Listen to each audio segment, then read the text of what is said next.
Oh, I've just seen a flyer for a pizza place. Damn you, Domino's Pizza. Damn you. Oh, you guys have Domino's? Yeah, but they won't deliver out here. Yeah, I remember you saying that nowhere around you delivers. The whole Bobby getting a pizza from Simon. Yeah. Bastards. I could kill for a pizza right now. Good thing I'm over here. I'd kill for a pizza, and then the pizza guy shows up at your door, and you're like, ah, thank God, pizza. Draw your sword, knock your arrows, and ready your spellbook. It's time for another episode of The Gamesmen. What role will you play?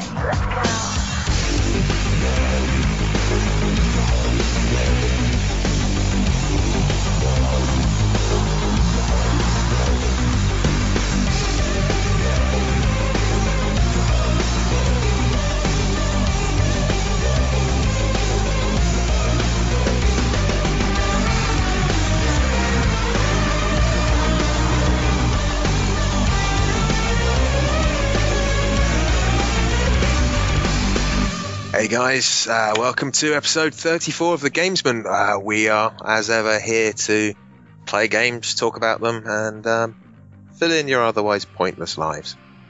Only joking, obviously. Anyway, with me, as ever, I have Mr. Amras89, otherwise known as Gary Lever, and that's about it. So, how are you, sir? I'm glad the maybe one listener now is keeping it. Glad you made it past the 10-second part of the podcast. I'm doing fine. Allergies are horrible because of all the dust that I stirred up today while tearing a carpet up off of the stairs because we're gonna put a new carpet down or something. Because the old one was green and ugly as hell. But yeah, work. Haven't done too much. Really, other than more house stuffs. So, how have you been, Dan? Yeah, pretty much average week until I went to the pub on Tuesday night and got talking to a chap who lives in the village a couple of doors down about Elite Dangerous and stuff. And we were having a chat, and I was telling him how good it is. And he said, "Oh, does it work with the Oculus Rift?" And I was like, "Oh yeah, I can't wait to try it." You know. He's like, "Oh, borrow mine if you want." So I've got his Oculus Rift. And Lee flipped the table. Yeah, he was a bit pissed off. I told him it's just the dev kit one, so it doesn't look so good, and he was like, "Yeah, whatever." And then they were no longer friends. I haven't spoken to him since. He was on TeamSpeak that night, wasn't he? Oh yeah, I suppose he was on. Yeah, the other night. Yeah, I have spoken to him. I've spoken to him once since. There was a lot of him saying, "Fuck off." Yeah. Everyone tells me to shut up or fuck off. I don't like it. I'm sorry, I'll tell you to shut up, Wes. So, yeah, what have you been playing this week then, Gary? A lot. Yeah, a lot more than I have. In 1 week, I've played, like, so many different games. So the first one, because I was just going through the games, like, I still haven't finished that, let's do it. Blue Toad Murder Files. I hate that. Good. Yeah, have you finished it yet? Still got a few more? I got 2 more to do now. I made it through 3 more this week. Like, I was doing, like, 1 a night, and I've been streaming, like, everything I play now. So everybody that wants to see me get pissed off, or at least, like, I think it was last night, I was just drunk, and I was like, I'm skip. Yeah. He's like, I can't be asked to figure this puzzle out. Yeah, I know. That is the weird thing about a puzzle game. It's a puzzle game you don't have to solve any of the puzzles. Yeah, you can skip through everything. And I kept screwing up. Like, you always want to click or something to, move on or, skip a scene, and you can't do that at all. Because it'll say, like, click to re-see the scene or whatever. And I did that, like, 4 times at the end of a scene. I'm like, I have to fucking listen to it again. It's horrible. But that's what you get for being impatient. I am, like, the thing's over, they're just, like, standing there looking for, like, 5 seconds. I'm like, come on, get through, and then I click, and I'm like, oh, I gotta do it again. So, but, yeah, like, I like some of the puzzles. There are some that I just do not care to do. Especially, like, there's math ones, like, I'm writing down on a piece of paper, like, fuck this, that, and, yeah. Like, I like trying to figure stuff out on the screen, not exactly, like, thinking all in my head, doing math and everything. Because I was doing that for a while, and then I get lost in it, and then I have to start over in my head, and then I just grabbed the notepad and just started jotting down the numbers and stuff in it. And I really hate the narrator still, because he's a dick. And, and apparently, as Dan says, he does everybody's voices, and there's a lot of characters in that game, and wow, like, he does a really good job of doing all of them. But he definitely stands out as the narrator because of just, mad, and like how he talks, little riddle. I love it. And hate it. Other than that, the swapper played, I didn't start, or no, I did start it over this week because for some reason my save wasn't there. But I only played like 10 minutes of it the first time, and I didn't really do anything, so I didn't get into it, and I kind of left it for a while. Then I hear everyone talking about swapper, so I was like, fuck it, I'll try it again. And then, like, after playing it for like 15 minutes, I was like, I fucking love this! All the puzzles everywhere. That is like a theme this week, is puzzles. So I got 3 hours into it, I think. 2-3 hours, and there is some, like, every kind of, because you have to get like cores or whatever, and you have to figure out how to get over there, because the blue light you can't swap into, or no, the blue light you can't put the clone down. The red light you can't use to transfer yourself into the clone. And then I think there's another one, I can't remember. But like, at least those two lights, you have to figure out your way around, and you have to like get on little pressure plates and everything with the clones to turn off a light, and then you have to figure out how to get over to that spot and make another clone to get up higher and stuff like that.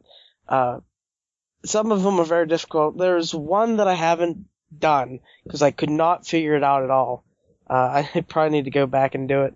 I don't think you have to do all of them to go throughout the whole game, just probably most of them. So I'm trying to do them all. I think I'm getting pretty far in the game. I'm at least halfway through, if not further. But it is really awesome. Especially on a sale on Steam, you should definitely get it, but pick it up, it's fun to do. Especially if you like that kind of puzzle thinking element. Another, or I guess the last puzzle game that I did this week was Contrast. And I started I think I started on Act 2, or I was halfway through Act 1 or something like that. And I haven't played it in a while, so I went back and started playing it, and made it through the rest of the game in a couple of days, because there's only 3 acts in the whole game, so it's pretty short, about 4 hours, 3-4 hours. And that game is really cool. You have to transfer into your shadow on the wall, because, like, you're the only one that has this power. And then, like, everyone else in the game is shadows. And anything that's a shadow you can jump on. So there's parts where, like, they have people talking and they're shadows on the wall, and you're, like, jumping on them to get somewhere higher and stuff like that. And you have to kind of make shadows out of objects to make yourself platforms to jump up to places and stuff. It's really cool. I love the game a lot. I would definitely recommend that game. And another game I played was Five Nights at Freddy's, because Taniko MG from the Nintendo Oki community, he tweeted me on Twitter and said, do you want to code for this game? I was like, wait, is that the one with the animatronic scary game thing? And he's like, yep. I was like, fuck yeah, I'll take that. So he gave me that. I did it. I did 2 nights of it. I completed 2 nights of it, and haven't finished the 3rd night yet. But if you don't know what it is, it's pretty recent, lead new. It's takes place in basically a Chuck E. Cheese or wherever Dan said. I don't know what I can't. Yeah, we don't have the equivalent of that over here. But it's like, you know, they're animatronic characters, and at Chuck E. Cheese, like, it was the rat, I can't remember his name, and other stuff like that.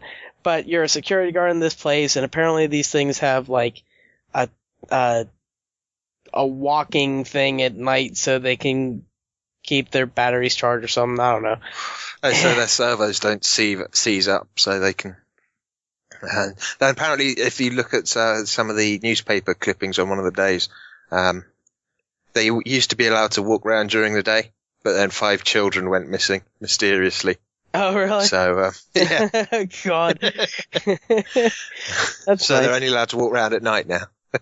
Yeah, and there's this, I don't know who he is exactly, but he talks you on, like, the first day, introduce you to the place, or not introducing, but, like, you know, welcome you to the job and everything, and he tells you, you know, just watch security cameras and stuff like that.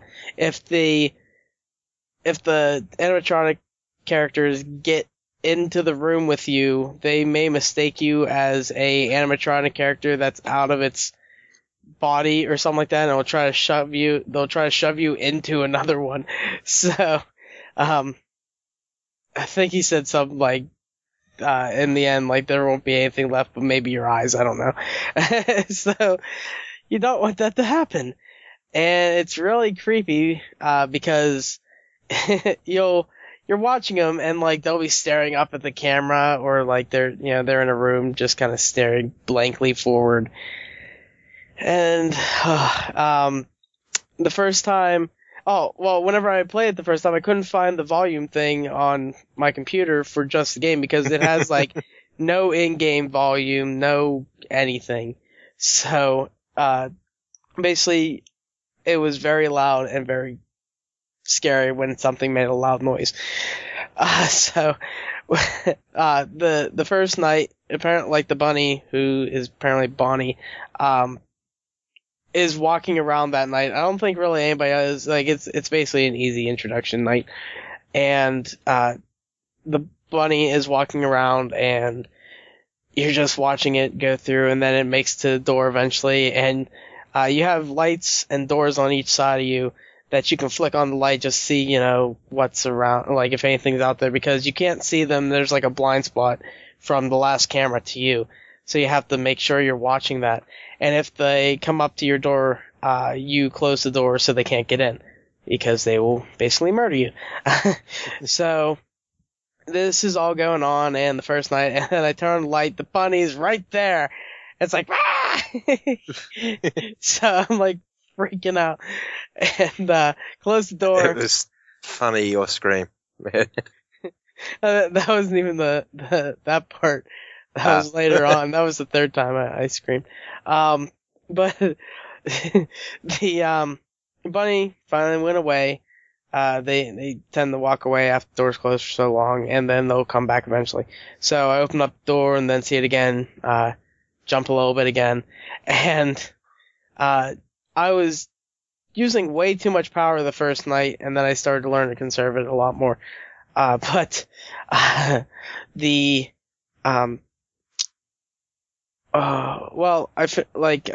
end of the first night, it was like 5:30, and you have to go to 6 in the morning. So, at about 5:30, I think, I used up way too much power, and the lights went out, and, like, all you hear is, like, like, fucking, the characters, like, laughing and walking and shit. And I'm just, like, sitting there, because you can't do anything. It's, like, pitch black. And apparently, like, the teddy bear guy, I think it's, yeah, or Freddy, because he's Five Nights at Freddy's. He's, like, the main animatronic guy. And apparently he only comes whenever there's no power and stuff, when it's really dark. So, I was waiting for the last half an hour of the shift, and nothing happened. It hit 6:30, it goes ding, I was like, yes! So, I was very happy. And then the second night, I didn't see the duck the second night, but basically the same thing throughout the second night. Like shit's going around, watching out. I make it through that one. Then the third night, the duck's moving around a lot more this night, and he comes to like the right door. I didn't see him on the left side. I don't know if like the bunny goes to the left, the duck's like the right. I don't know. I think they can go through any, but. Well, I haven't seen him move to a different one. But, like, watching the duck on the cameras, like, his mouth's hanging open, he's got huge eyes, he's like, look at it, it's, like, freaky. And, like, he'll be right up in the camera. And you're like, oh, God. And then, on the right side, there's a window, and I didn't, like, notice this because I never saw anything on the right side yet. But, like, I go turn the light, I'm looking at the door, and then I see the duck at the window. I'm like, and he's, like, hanging in the window, and I'm like, fuck. So, I close the door, it goes away, make it most way through the night, and then for some reason, I turn on the light, he's right there. I can't do anything. I can't close the door won't work. I don't know why. And like, it's just waiting, and then he fucking runs in and gets me. He's right in your face at the end. I was like, ah! My little pussy scream. And then I did it again, and there's like another thing that the guy tells you about. You should watch these one stage curtains because they'll open up, and there's like this bear thing in there. And the second time I did it, it looks like a bear, but whenever it came through, or this is a different one. I don't know. I haven't seen any others.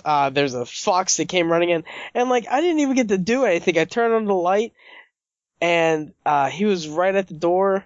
And I went to shut the door, and like by the time I clicked the button to shut the door, he got me already. I was like, God damn it! And I haven't played it since yet. I need to go back so I can stream it so people can watch me do that. And also because I can't remember what podcast I was talking about, but Surgeon Simulator, I played some more of that, made it through all the ambulance missions or surgeries, and I kept losing the kidneys out the back of the ambulance. That was the Destination Gamer podcast that we recorded last night. Yeah. Say the exact same thing. I don't know. But yeah, kept losing the kidneys, had to like put them somewhere safe. Kept doing surgeries and shit, and got through that. Tried to do the alien one because I saw a picture of an alien body operation thing, and couldn't find it. So I found the floppy disk to do it in space, and I gave up on that one because I kept losing all the tools, like move your hand through, you knock it away, or like the heart kept getting lost because it wouldn't, it kept floating away in the end, and but yeah, that game is stupid fun. And also played some Guild Wars 2 with the wife, did one mission, trying to get through the content before the new stuff comes out, because we're 2 behind. Well, we're 1 behind, but we'll be 2 behind if we don't start getting shit done. And then played some Mario Kart 8 with Steve and Steve, Bob, Jenny, Adam. Casino. Played it with Casino. That was fun. I got some good highlights. I don't think they went up on YouTube because I haven't looked yet, and I didn't see an email, so I have to maybe upload them again. I don't know. But that was fun and hectic, and I kept getting screwed over. Minecraft, Duke from Veteran Gamers set up a VG Hub server, so if you want to be in that, get in contact with him, and you have to be whitelisted to get on and everything. He'll probably give you details. But I spent a shit ton of time today just clearing out my area on that server to get my building, or the area for my building all level and everything. And I got my first rabbit and made my rabbits have rabbits, and I got bunnies. It's awesome. I got myself some raw rabbit meat, so that's cool. And then I got some mutton and shit. It was awesome. Finally, I can kill sheep and get something good out of them. not too much more to say about Minecraft, really. And then the last game that I've been loving too much after I said I fucking hated that game, Dragon Age Origins. And I have been doing a decent amount of stuff in it. I am in, Denerim or whatever it is. And that is, a lot of side quests. So many goddamn side quests. So I've been doing a lot of that stuff, and then, I was hoping not to get all lost and shit in it, and I still am, so that sucks. But I'm actually really enjoying the game now. I like the part I have. I have 2 mages, 2 fighters, so that's working pretty well. But, other than that, I think that's really it for what I've been playing. Tan, you? Well, yeah, as I said earlier, I got the Oculus Rift, so I've been using that on a few of these games. Yeah, I started off with Elite Dangerous. Lee made me buy it on Tuesday, well, Monday night. He made you. Well, he put the 50 quid into my PayPal account, and then I had to pay him back when I got the money through. So yeah, I bought that, and how many hours have you put into that, Dan? Oh, I don't know, quite a lot. Over 50 now. And under a week. Yeah. I'm really it's like enjoying Guild Wars 2 again, and this game is in beta, right? Yeah. Yeah. I've basically spent most of the time space trucking, and making money and trying out the different ships. I'm really enjoying it. You can go and kill loads of people if you want, but it feels like the first ship isn't really up to it. So I'm saving up to get, the biggest ship that's currently available, and then I'm going to go kill some people. But yeah, it's a lot of fun if you like space games. And with the Rift on, it's pretty cool, actually. It's a dev kit 1, unfortunately, so the resolution really isn't that good. Yeah, you said you couldn't read the text or whatever. Yeah, when you're in the space station trying to choose what commodity to buy to take somewhere else, it does help if you can read what it is you're buying and how much it costs. Yeah. Because, you can just about make it out if you kind of really just stare at it for ages and try to figure out what those letters are meant to be. It's the size of the pixels; they're just too big on the screen. But yeah, it's still pretty cool. A friend of mine came round and he wanted to try it out, and he was just like, "Wow!" And then I was like, "Look up," and he was like, "Oh wow, that's amazing!" Because the first ship, you've got like a glass canopy and you can look straight up. And he was like near a planet and he could see that, and he was like, "Oh!" And then he looked down and went, "I've got tits." Because he's playing as a woman. He's like, "Dad, look at my tits." God. Yeah, I handed over the headset and I put it on and looked down and was like, "Oh, blimey." Yeah. The great thing was I told that to Teflon and he was like, "Right, that's it, man. When I get a Rift, I'm playing every single game as a woman." God. So yeah, that was kind of cool. And,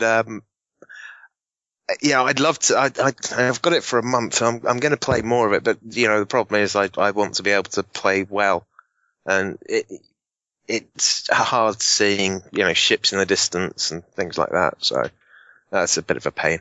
But then the good bits about it are it's a lot easier to see targets by moving your head, and spotting them. And you see on the HUD, oh right, they're up, it's like 10 o'clock high or whatever, and you look, and you're like, oh yeah, there they are, and it's a lot easier to kind of navigate towards them without overshooting. And when you dock in the space station, it's amazing. You suddenly get an idea of the sense of scale that you don't really get in the game on a TV. Mm-hmm. But yeah, awesome game, fantastic bit of technology with the Rift. The only issue I've got, I need to remap some of the keys because it's F12 to recenter the headset because the tracking isn't perfect, and sometimes you'll move your head to one side and then move it back to the middle, and it won't quite go back to the middle. So you're constantly looking off to one side slightly, which means I've got a ton of Oculus Rift screenshots on Steam. I haven't uploaded them, but yeah, there's a ton of them sitting there waiting for me to delete them. Because you can't really notice anything out of them when you just see them. It's just these two weird little circles with the image in. If you cross your eyes and superimpose one picture over the other, you get a sense of the depth, but it's still not great.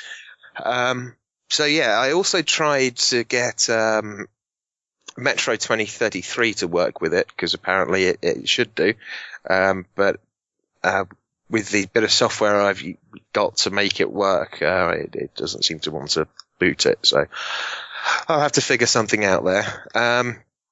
And I got Kingdoms of Amalur Reckoning working with it. Not Kingdoms of Amalur Reckoning, sorry, Call of Juarez Gunslinger working with it, which was pretty cool. But again, seeing people in the distance trying to shoot them was quite tricky.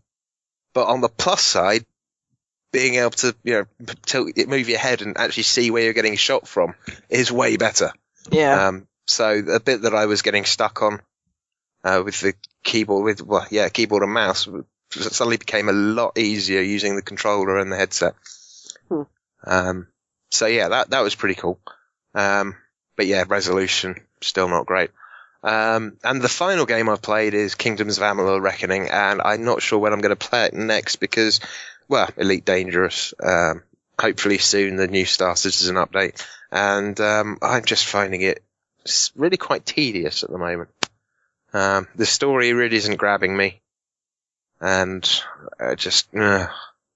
so many fetch quests. I mean, every single quest pretty much is a fetch quest, or go and kill this thing for me, and then you come back and they're like, oh, well, can you go and get that? And it's like, why didn't you tell me both things at the first? I don't know. I was just over there.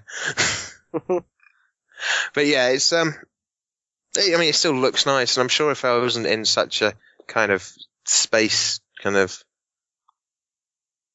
mode at the moment and just loving flying around in space games, then perhaps I'd be playing it more. But yeah, it's definitely not for me at the moment. I've also downloaded something that Gary made me download, but I don't know if I want to play it because it's just not my cup of tea. Do it. Oh man. If we get enough people telling me to do it, then I will. I don't know how many enough is going to be yet. Okay, so we need to get Dan enough people telling him to play Among the Sleep with the Oculus Rift. Yeah. There's no, isn't many, like, jump scares, really? Like, nothing really close to your face or anything? Yeah, I just, I can do without that kind of stuff. But, yeah, if I get, let's say we get more than 10 people, then... I don't even know if 10 people listen to the podcast. That's why I went for 10. But yeah, I think that's about it for what we've been playing. So we are going to take a break and let you listen to some sort of music that's got something to do with something we've just mentioned. And then we'll be back with the news.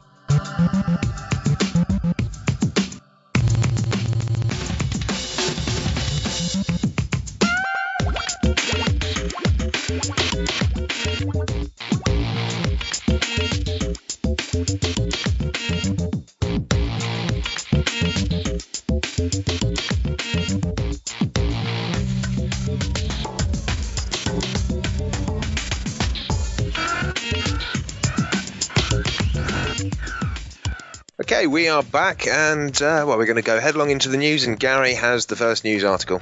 Yeah, the first piece is quite funny. So the Xbox One launched in Japan this week, and yeah, they were doing that whole live 24-hour live broadcast of the whole stream and everything, or the whole event and everything like that over in Japan. Apparently it didn't do 12. Maybe the place that they were doing the streaming from, I don't know. But a bunch of the pictures I've seen this week, they're empty queues. Like they roped off sections for people to stand in, and I don't know when they took these pictures. I'm sure it was close to the start of the event or whatever, or start of the buying stuff. And there's a lot of places that don't have anyone. Like there's this one place that's really gigantic, and there's nobody around it, not one person. And there's another one, like one person's outside of it. It's horrible. And there's another picture of two guys standing there, holding their Titanfall boxes, and like you don't see anybody else in the store or around them or anything. It has been like a complete flop over there. Like they're all excited. They thought they're gonna get a lot of stuff. Like I think the most I've seen in a queue, waiting to get in to buy their shit, is like 10.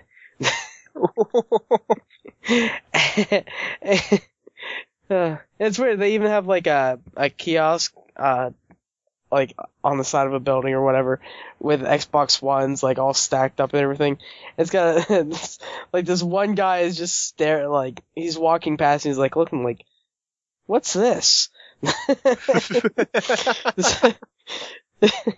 Oh, poor Xbox One. And then there's another picture of like the they're kind of comparing it, where they showed the PS4 launch whenever it launched over there. And, like, there's people waving, like, PS4, like, towels or something. And they're, like, kind of freaking out. And I haven't seen a picture of anybody that's, like, not looking at their phone or whatever. So, yeah, it has been a complete mess for the Xbox over there. It probably didn't reach any of their expectations at all. So... I don't know. Oh dear. Yeah. Hey, Japan, I think the Wii U sold a lot, or probably sold way more than the Xbox One did on its first week. You can't really make a comparison to that just because it's Japan and that's the base of the company anyway. The Japanese don't like Americans. They probably shouldn't go over there. I'll probably get stabbed by a ninja or something. I love Japan. Yeah, it's just been a horrible launch over there, I think. You're going to say something? I'm sure you'll be fine. I just and, won't wear if you an do Xbox get stabbed One by shirt. an ninja, you won't know. True. I'll probably be dead before I hit the floor. I just won't wear an Xbox One shirt. Which is fine, because that would mean buying an Xbox One shirt. Who'd do that? Speaking of that, I think, because I haven't listened to it yet, but Bongo was freaking out. I believe Nicole got an Xbox One. So... Yeah, cool. We won't be playing on it. Guess we'll never see her again. She's like, fuck this PC stuff. No more Minecraft on PC for me. All Xbox One Minecraft. Yeah. They probably don't have bunnies on there. Bye-bye. No, I think she'll still be on that with her kids because of the whole, they have the modded server for the kids and everything, so. But yeah, that's it for Xbox news. Well, the next bit, it's about rather an old game. In fact, it's 33 years old. Quite old. And there's a fair bit of rivalry about this. Basically, a chap called Robbie Lakeman on Thursday got the world's highest score on Donkey Kong by 3,200 points. Yeah, basically, he took it from a chap called Hank Chain, I don't know, who apparently burst on the scene 4 years ago to get got the title away from rivals Steve Wiebe and Billy Mitchell. They're the guys in the 2008 documentary King of Kong. Oh yeah, I watched that. Yeah. Now the thing is, he actually recorded the whole 3 hours and 50 minutes that it took to beat the record. Oh God, yeah, that's horrible. And if you want to beat the score, it is now set at 1,141,800. Then he actually called and personally informed the chap that he'd broken his record. But yeah, there's a four-way kind of battle that's always going on with people trying to with the four guys trying to beat each other's scores, which is crazy. I mean, it's Donkey Kong. I mean, yeah, it was a great game, but jeez. Yeah. But yeah, apparently it started as a kind of a friendly bet with one of his mates.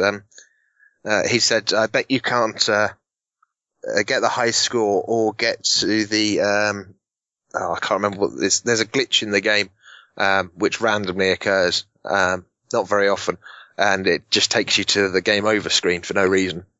And so yeah, the bet was beat the game. Beat that high score or beat the game and get, straight to the game over thing. And so yeah, he's. I wonder if his friend just, bet a stupid amount of money and thinking, yeah, he's never gonna do this shit. Because I don't know how much money it would take me to try. I'm sure it took this guy a very long time to beat that score. Yeah, you've got to get pretty damn good at Donkey Kong, haven't you? Yeah. And I don't think I could spend my life doing that. But yeah, if you want to, you can go and watch the entire 3 hours, 50 minutes of him playing Donkey Kong and see his reaction when he beats the score. I may actually, I won't watch the whole fucking thing. I'll go with the first minute, then skip to the, last minute. Yeah. Oh, speaking of old games and stuff like that, Courtney, she went, what the hell did she go to? I can't even remember now. But, she was out with her gram and shit, and they were going to, a bunch of different yard sales and stuff that are on. And she found the, Atari Flashback 2, which comes with a thing that kind of looks like Atari, two sticks, whatever the hell you want to call the game pads or whatever for them. And it comes preloaded with 40 games. So go that. And we're thinking, for some reason, speaking of people being stuck in the past with these old games, my dad apparently wants this. So we're thinking of hooking up to TV. I'm thinking of fucking kicking my dad's ass at Pong, or him. Man, my dad kicks my ass at Pong when we should stream it. Me and my dad yelling at each other. Oh, I got you with that ball, that square ball. I don't think I could stream that. I don't know. I'm gonna hook it up and I'll try doing it, actually. So, watch out on Twitch. I may be doing some Atari games. Which is sad, because I think that would actually get people to watch. Somebody would be like, oh my god, somebody's playing Pong? Ding, ding, ding, ding. That would be hilarious. But yeah, I think I'll be playing my dad at some old games, because he never got past the NES. Genesis. I think that was his last gaming system he really did. My dad used to be cool. My dad used to play so much Dr. Mario and shit. I used to watch him play that all the time. And then I got Dr. Luigi. I don't think I've showed him yet. Because he used to do that all the time. Maybe we'll get him to play the Wii U now. Is that it for your news, Dan? Yeah, that's it. Yep. Alright. So, we're gonna move on to the next one, and I don't know too much about this. Divinity, Original Sin apparently is such a big success that they're not gonna need to use Kickstarter for this one. And the sad thing is, looking at it, it's like Diablo, I wonder if this is the one that Teflon said I need to play. Yeah, it is. It is? Okay. So it looks like Dragon Age and Diablo and Torchlight, right? And it's that above kind of thing that you give it you can have Dragon Age like that. I don't normally have it up in the, looking above, unless, like, I'm really trying to get precise with, like, a big attack and stuff like that. But you can still do it, and it's pretty cool to be able to have that, like, tactical view above stuff, and it looks really nice and everything. So apparently this game got kickstarted, and, like, it's had so much success and everything. I mean, Jason's like, I need to get this game, and you should get this game so we can play it together. Maybe I should get the game. But then I saw $40 or something, and I was like, fuck. Can't get stuff at full price. You could get Elite Dangerous for not much more. $35 extra. So, I'll get Elite Dangerous, but I don't think I can get it for $75, or maybe whenever I have a decent amount of extra income or something. Maybe I should work overtime more. Because if I work a couple of days of overtime, I could get it. Anyway, so, yeah, apparently, there may be a possible Xbox One and PS4, which, well, I guess, like, people are really loving Diablo on, Xbox One and PS4, like, I've been hearing people talk about a lot lately. So maybe this would be a good game for that. Yeah. Could well be. Yeah, but apparently, it may have enough money where it won't need a Kickstarter for the second one, and Jason will be yelling at me to buy that one too. Yeah, probably. I don't know anything else in this. I didn't read the whole article. I have no idea. I haven't read the article. So, yep, that's it. All right. Dan, I've just remembered there's a really cool news article that I didn't put in. So I'm just going to quickly mention that. There's a Russian television channel, Channel 1, aired a documentary about World War One, and they used a Team Fortress 2 poster as an example of propaganda. Oh, yeah, I forgot about that, yeah. Yeah, it's got this soldier, the guy, the character from Team Fortress 2, and it says, soldiers eat babies, that's a fact, think of the children. I saw that earlier this week, I completely forgot about that. But they didn't notice the bit where it says, join Team Demo Man today and make those monsters pay. I mean, idiots. Yeah, so yeah, propaganda against, or people thought it was propaganda against Russia. Yeah. It's kind of, I guess if you can't read English. Yeah, I just saw the picture. Yeah. I mean, saw red the guy they're doing it against the Communist Party. Yeah, the guy who made the poster put it in as an entry for a propaganda competition that they had on Team Fortress 2 back in 2009. So yeah, it's obviously good. There's a DeviantArt user called Tank Tor, TNKTAUR, and I guess it's a compliment to him, because if they thought it was real. But yeah, that was pretty cool. And back to our scheduled news. Bungie, they're warning warning people not to take day one reviews of Destiny too serious. Well, basically they're saying they might not tell the whole story. Okay, so everyone that has a bad review, wait till the second day to put it up. Yeah. And then it's like, oh, okay, well, they told me not to watch the first day, but the second day's horrible. Yeah, well, according to Bungie community manager David DJ Dagu, I don't know. Destiny isn't a typical shooter. You could play through the whole story and some competitive multiplayer matches without too much interaction, but the best way to experience is when the world is fully populated with many players. Shooting? Like, you play the game without shooting ever? Yeah. Is it like, well, no, is it like Dishonored where you don't have to kill anyone? No, he means, you could play it without interacting with anyone. But the best way to experience it is when the world is fully populated and there's loads of players roaming about. It also said that Bungie considered populating the game somehow for reviewers before the game's release, but decided that nothing was a suitable substitute to the live public version of the game. Okay, so whenever it comes out on PC, give me a free 24-hour code in a month, and I'll see if it goes anywhere near where I'd like it to be. Because I don't plan on myself getting it unless it's cheap.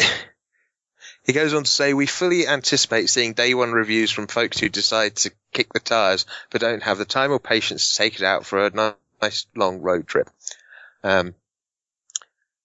Some of you might wait to pick up a copy until you've read the final verdict from your most trusted review house. We're okay with that. We've created something we're proud of. He also said that Destiny really begins at the level cap of 20, which is something you often hear about MMO games like World of Warcraft.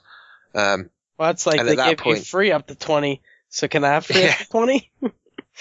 At that point, you can keep improving your Guardian by getting better gear and taking on the endgame raids with your friends.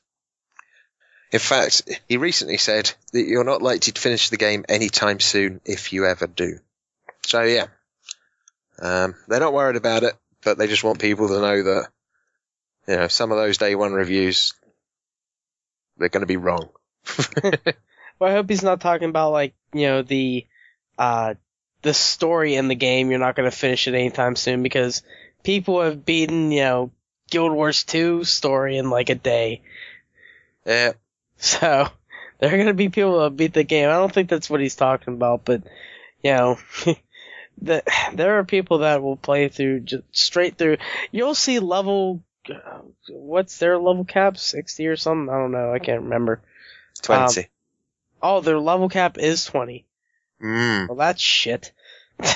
Well, it depends how long it takes you to level up, doesn't it? I would hate if, like, it took me days to level up just once, and I play for, you know, like, say, 4-5 hours a day, or, you know, 8 hours a day. If it took me a whole day to level up, I would be pissed. Cause I love, you know, it's like, oh, I leveled up, okay, let's get this new skill up, you know, put this point into here.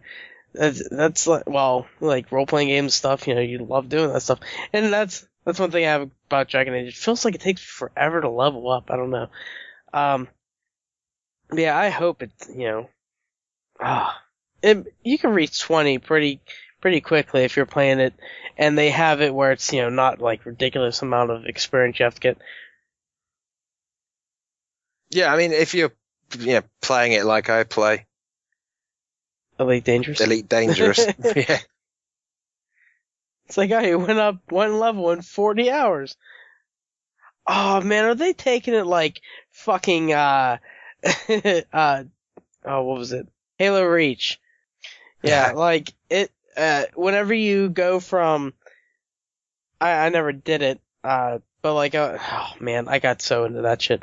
But like, I went, if you go to the level or the rank before the last rank, you have to double what you put into that. So it's like you had to get 1 million experience to get to the one before the last. You have to get 2 million to get to that. It's so stupidly hard to get up that high. I think that's just like a Halo thing. Like, I heard Chinny on the Veteran Gamers talking about Halo Wars, where like it's just a stupid amount of experience or whatever to get up to that last rank, and he like finally made the highest rank on that game, which is just goddamn crazy.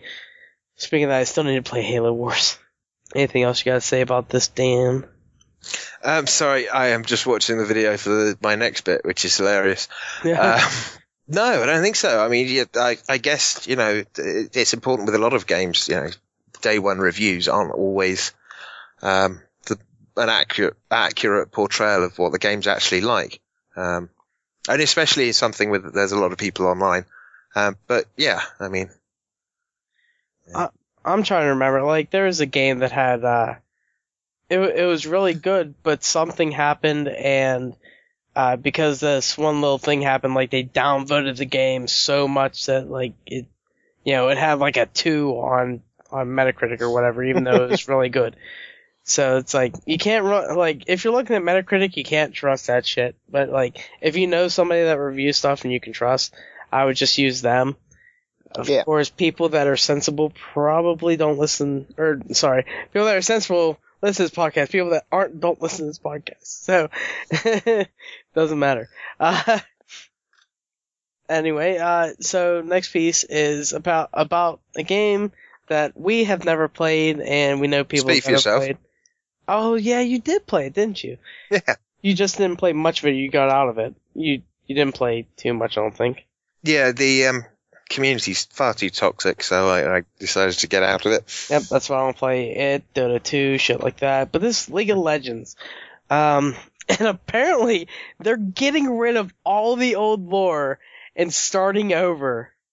Like, what the fuck? I am such a lore-based person. Like, I love Guild War 2's lore. I love just lore in any game, really, that I get into and stuff. Halo's lore and stuff like that. I'm crazy about it. And, like, if I'm a person that's, apparently League of Legends really didn't go past, like, just, like, the setting of the game. There's been a little bit of stuff here and there. So it's not too bad, but, like, I'd like freak out if, the the overlord of the world or something is no longer this person. I'd probably, like, fucking freak out. So, but, they're apparently going to start over on their lore, and it's been, like, their lore and everything for this game, because it's been out for so long. It's, like, years in the making of this shit, and they're just gonna start over. So, there's this quote, we decided to push League's story beyond its original focus on explaining in-game action and forge a new narrative path for Runeterra. Oh, so that's the name of the world. Did not know that. A world in which the factions and champions we all know and love have full freedom to grow, travel, and kick ass on a worldwide scale. From champion interactions to bias to events and beyond, we aim to expand the scope of League's story and pursue a more dynamic and wide-range world fit for the outsized capabilities and personalities of our champions. So, they never had any backstory for any of their champions? No, they had backstory for all of them. I just can't see why they couldn't keep the backstory and the lore and just change it so that they can add all this to it. I mean, like Guild Wars 2, they fuck Kryder with Scarlet. Man, Scarlet just bitch slapped, like, Kryder in the face. It changed everything. It's crazy and awesome. Yeah, and it's in keeping with the lore of the whole Guild Wars series, so. Yeah, and like you see all the books that they've made about it and stuff. It's awesome. Yeah, like the backstory, side stories. It's funny because Guild Wars 2 is the only books that I've ever read, but there's like the Halo books, Mass Effect books. I started reading a Mass Effect book, but I didn't finish it. I need to go back and do that shit. I listened to the audiobooks on long drives. The first time I went to Eurogamer with Lee, we drove up there and we listened to one of the Halo ones as well, all the way up there and then on the way back. It was pretty cool. But yeah, they're good books. Are these like ones that you have to buy? You're supposed to buy them. Well, there are some that, like, say, Nathan Lyle's books where, quarter share and stuff, he has... No. These are, properly published audiobooks. Because I'm looking right now for the books to listen to. I'm like, I didn't even think about that. I should look at, like, I'd rather listen to a book than read it because I just don't give myself the time to read. Like, whenever I'm at work, I sit there and I can listen to the book and get all this shit and, do my work. And I can get through a book, so I don't have to, And I do retain a lot of that knowledge from listening to it. So I love listening to people read books. And because they can put a lot more emotion stuff into it than I can from just reading it. Oh, definitely. Right. Is that it for that bit? Yeah, I believe so. Okay, the next bit, I found this rather humorous. There's a pretty awesome little glitch in the coding in Madden NFL 15. And basically what happens is Cleveland Browns linebacker Christian Kirksey shows up in the field as a 1'2" player. And it's really quite cool. And EA have adopted this, and they've made a little advert interviewing him and going on about it doesn't matter how tall or short, how short you are, you can always follow your dreams. And now, is this like I don't even know I don't even know what to say. Does he have like a really high pitched voice or something? No, he sounds normal. They've made a video with Kirksey accepting his role as the Tiny Titan, and they're playing up the bug that makes him shrink in the game. And I think for a certain time they're letting players that keep letting it stay, and there's even something in like the game that says play now to something with your Tiny Titan or whatever.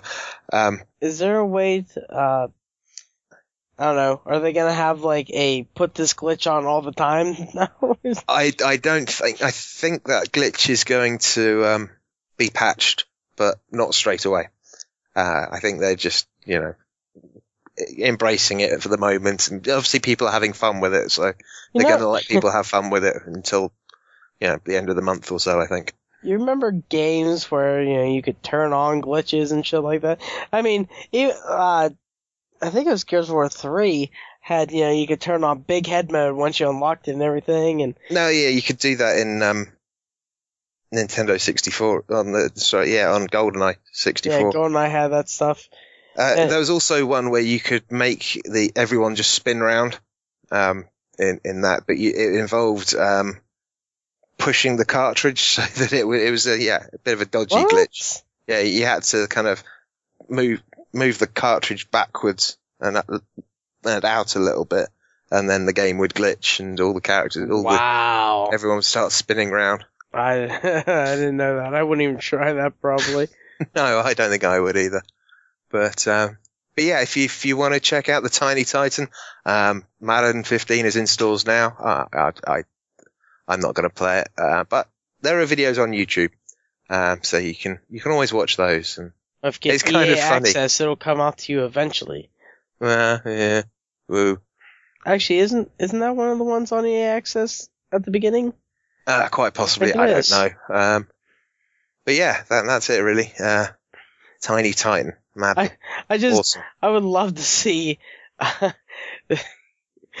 like a mode where you could just play as everyone's really tiny on this gigantic field.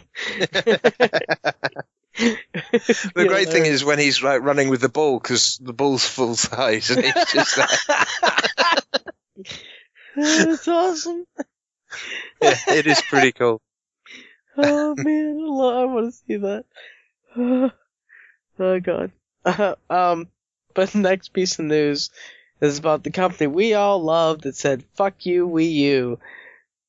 And that worked pretty well. Which is, of course, Ubisoft. Why did I take this one anyway? I fucking hate that. Yeah, you chose it. Oh, maybe because they're being dumbasses about this.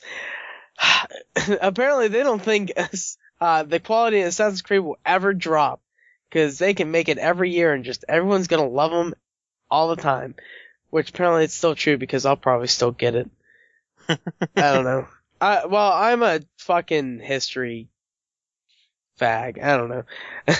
I just love seeing the places and stuff like that. So that's the cool part about it. I play through the game, do all that stuff, get all the collectibles, because that's kind of stuff I like to do.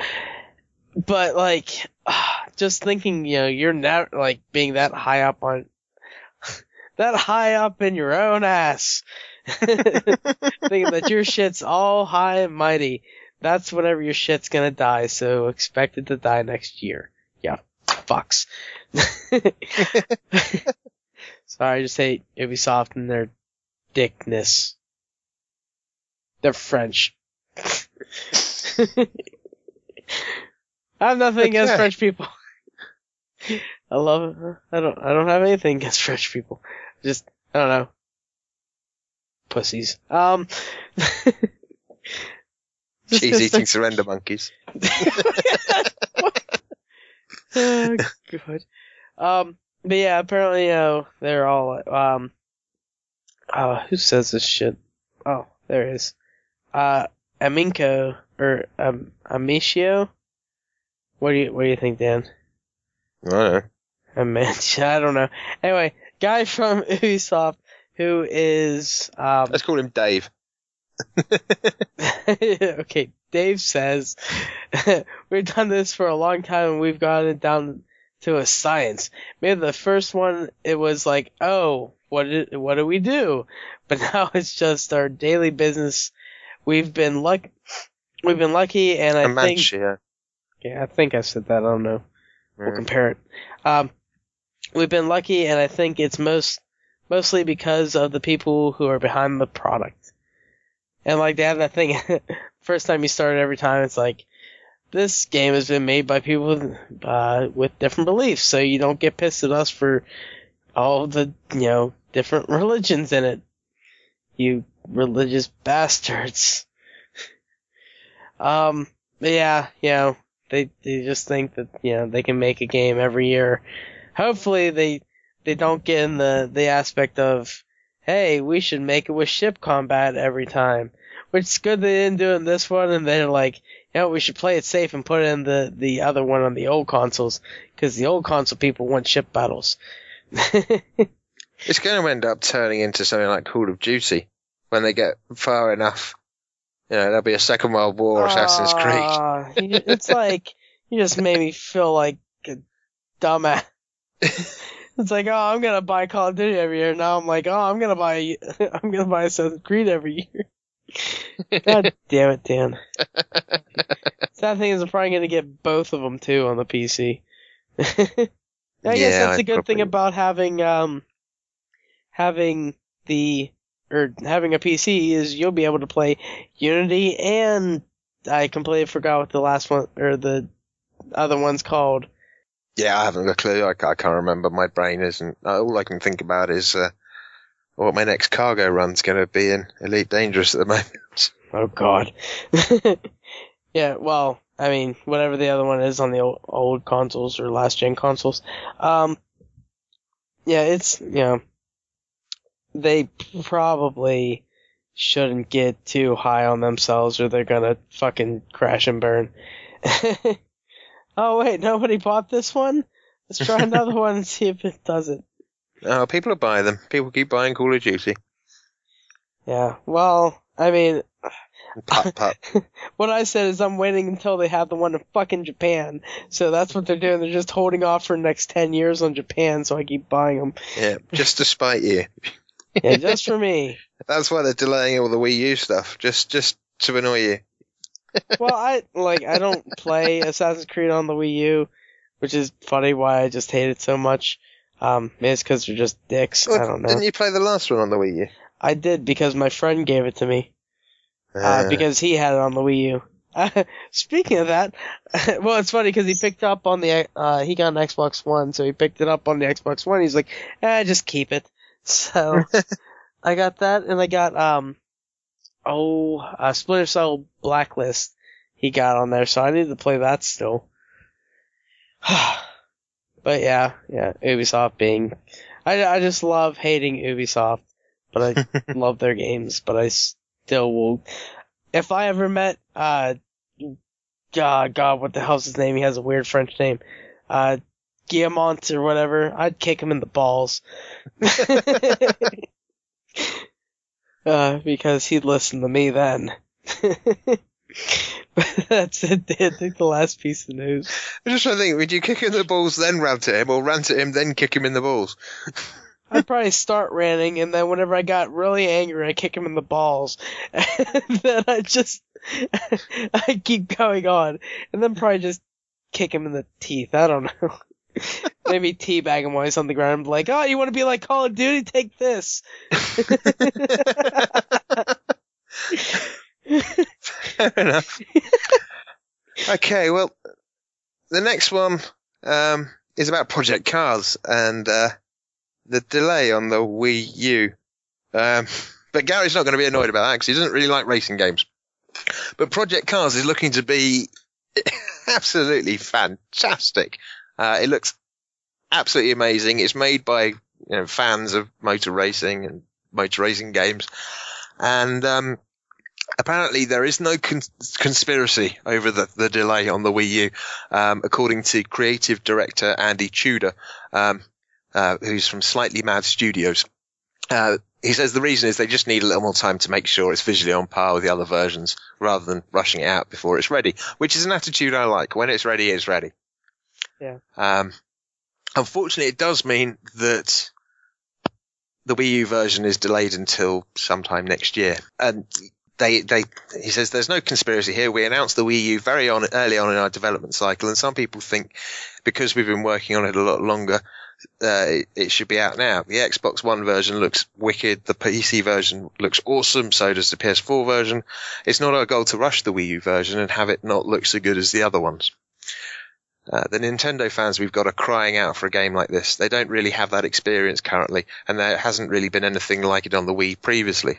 It's not our job to disappoint those guys. So when we say the Wii U version is delayed until 2015, it's because we need a little more time, and that's it. Mario Kart 8. Mario Kart 8 gives you that experience. Maybe not like the pretty cars and stuff like that. Come on, they got the Mercedes in there now. Yeah, but it's not accurate driving. No, not at all. Whereas Project Cars, looks amazing. So yeah, apparently the PC and every other version is coming out later this year. I can't remember when. I don't think it's that long. I keep saying on everything I think it's November, but I don't remember. Yeah, so it's got dynamic weather, time, but yeah, he also goes on to say he's seen the Wii U version. In fact, he's seen it quite regularly. I should hope so. He's the freaking creative director on the game. He says the Wii U version's got dynamic time of day, weather, it looks phenomenal, and the actual console itself is quite good. Yay! So I can be happy with them. With your quite good console. See? They can call it console. Yeah. Speaking of conspiracies, let's go back to Ubisoft with this shit. So, you remember that game Watch Dogs that came out that not a lot of people liked that was supposed to be awesome? Yeah. It's still delayed on the Wii U till like later this year. I don't know if they've said anything yet, but a lot of people are saying, yeah, they're probably delaying and then just gonna be like, it's not coming out. Because it's not making the sales that they went on any other console, so why put it out on the Wii U where it's not gonna make any sales? Because apparently mature games on the Wii U are not what Ubisoft, or they're not seeing the sales on the Wii U in mature games that they want to, but they're like, I think we talked about this before, if not, I fucking screwed up. But like, they're not bringing any more games out on the, yeah, I do remember doing this, where I lost my mind. So I'm not gonna talk about it much more. But like, no more mature games on the Wii U because they're not getting the sales, but like Rayman shit like that will be on there. Because apparently that's what Nintendo fans want. They don't want blood. Which is kind of the opposite of what we read out from Nintendo last week. Going back to Project Cars, I was right. It is November. It's the 18th in the US and the 21st in Europe. And it just looks absolutely phenomenal. It really does. And it was at Gamescom, playable on the PlayStation 4 at the Sony stand and at 4K at the Alienware stand. Wow. Yeah, 4K. Can't do that with your consoles, can you? So 1080p! 4 times the resolution on a high-end PC. So is this a racing game I'm going to have to get Dan so we can play together? Well, if you don't mind me kicking your ass. Bastard. Maybe I'll actually get good enough. I don't know. Racing games and me are not fun. Yeah, I think that's about it for the news. So, we are going to take another short break, and we'll be back with Quest of the Week and all that other stuff.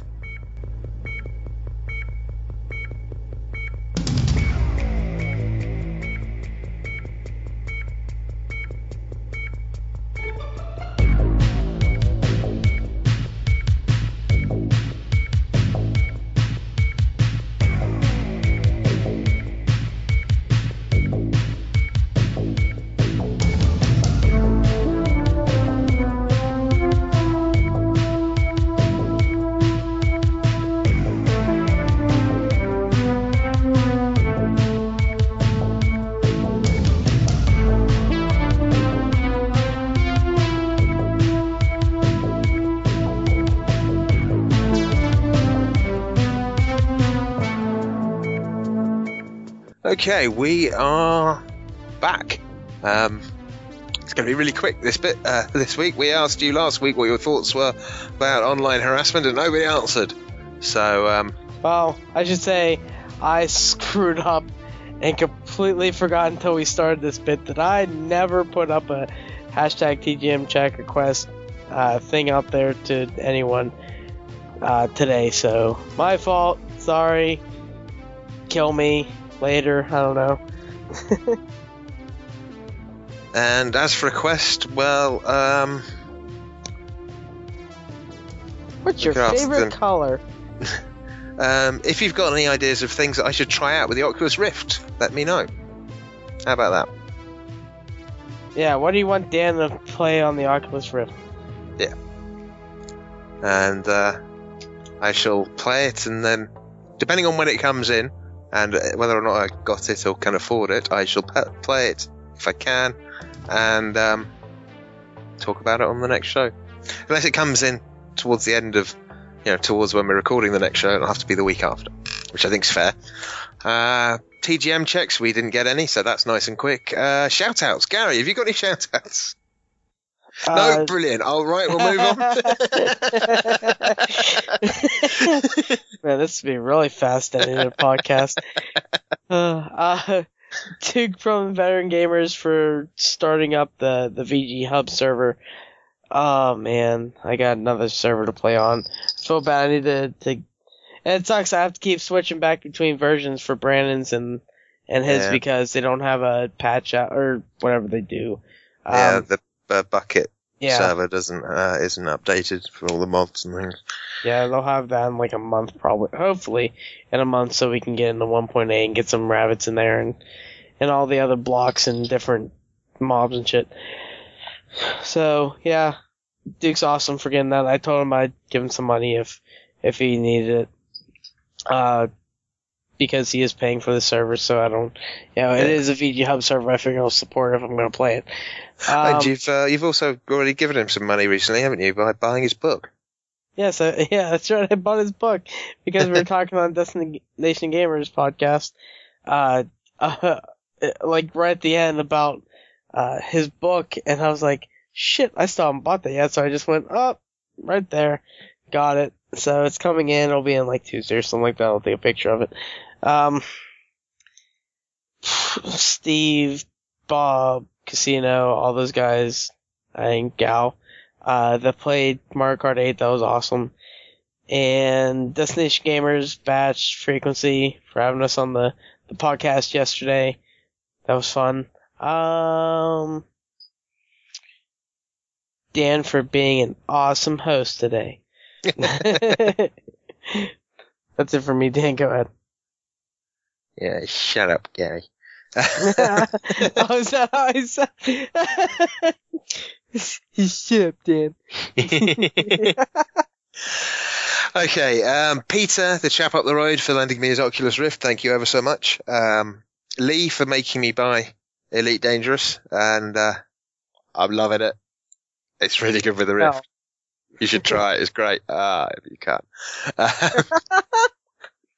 Destination Gamer and obviously the guys over there. That's Batch and Frequency. Thank you for having us on again. And obviously VG Hub. Go and check that out. There's a ton of great stuff, and there's their own Minecraft server. So yeah, stuff brilliant. Gary, get us out of here. fine. This cat will get out of the front of my computer. Hang on. No.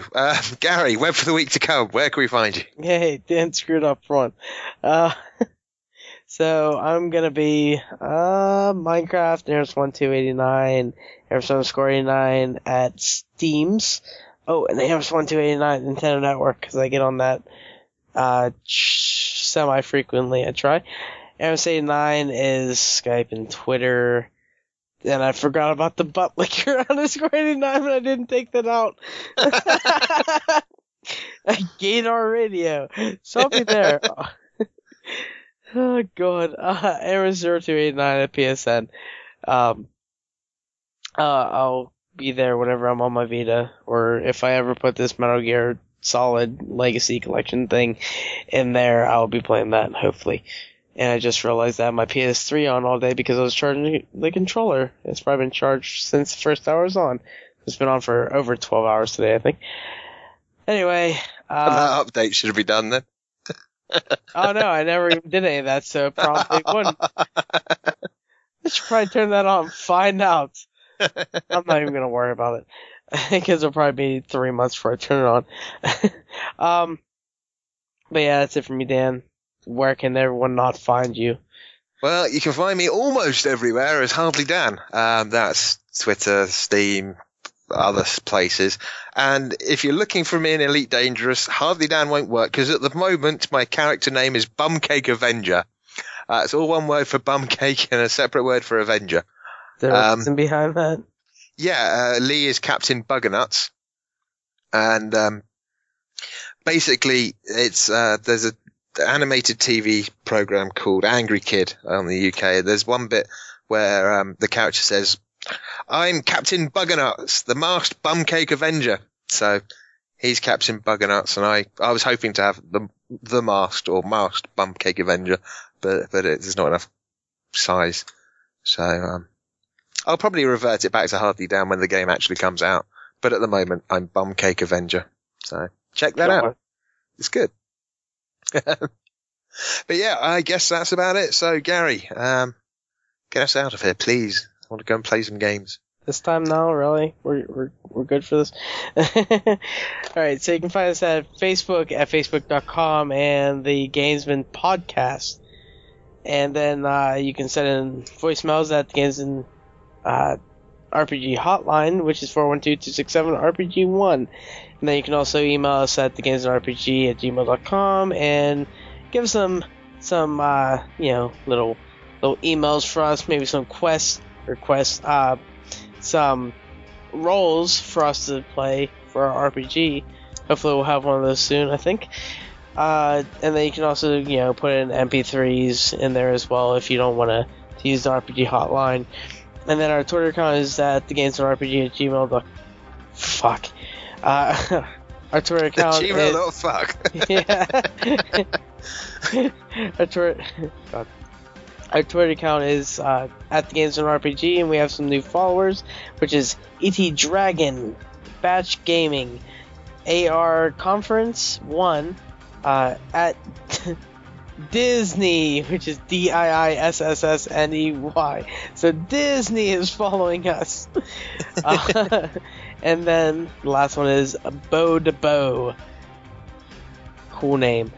And then you can also put in your hashtag TGM checks and hashtag TGM quest over there.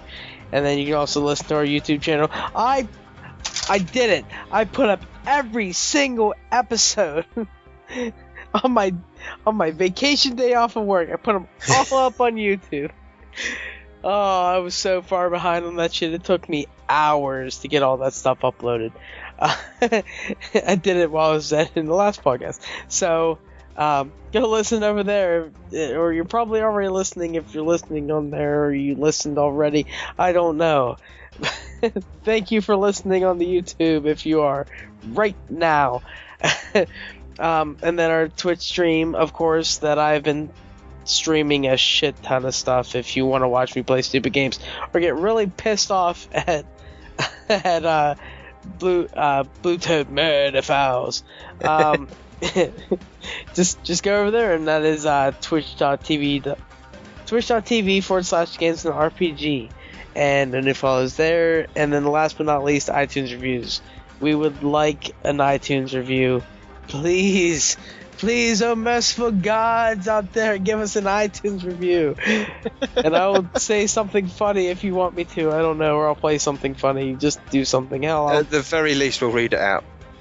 Actually, I have the Testament of Sherlock Holmes. If you want that, give us an iTunes review, and then I'll ask you if you want, and you'll probably say no. So I'll go and write it now. you can play it. It's on my Steam library. I know. So, yeah, that's it for that. Dan, get us out of here. Okay, well, that will do it for episode 34. I have been Hardlydan on behalf of Gary, Amras89 Lever. I fucked this up. We're going home. Good night. What role will you play?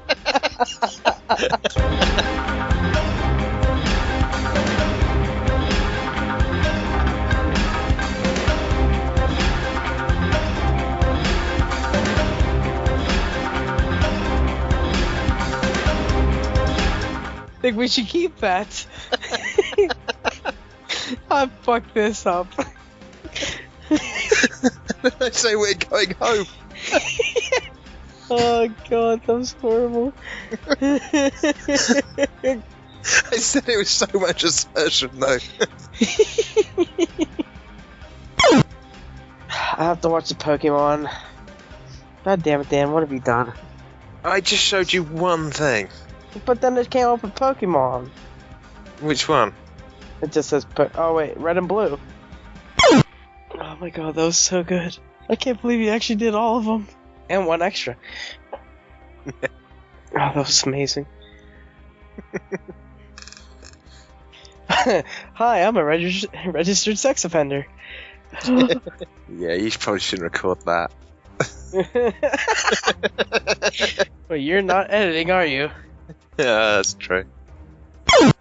Do you wanna build a snowman? That's the only words of that song I know. Oh, god damn it, no. Got myself singing that too. Fuck, keep forgetting I'm recording.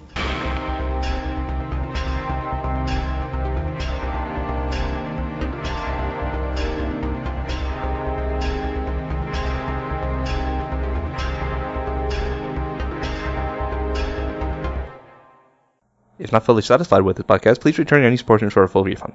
Hi, I'm a registered sex offender.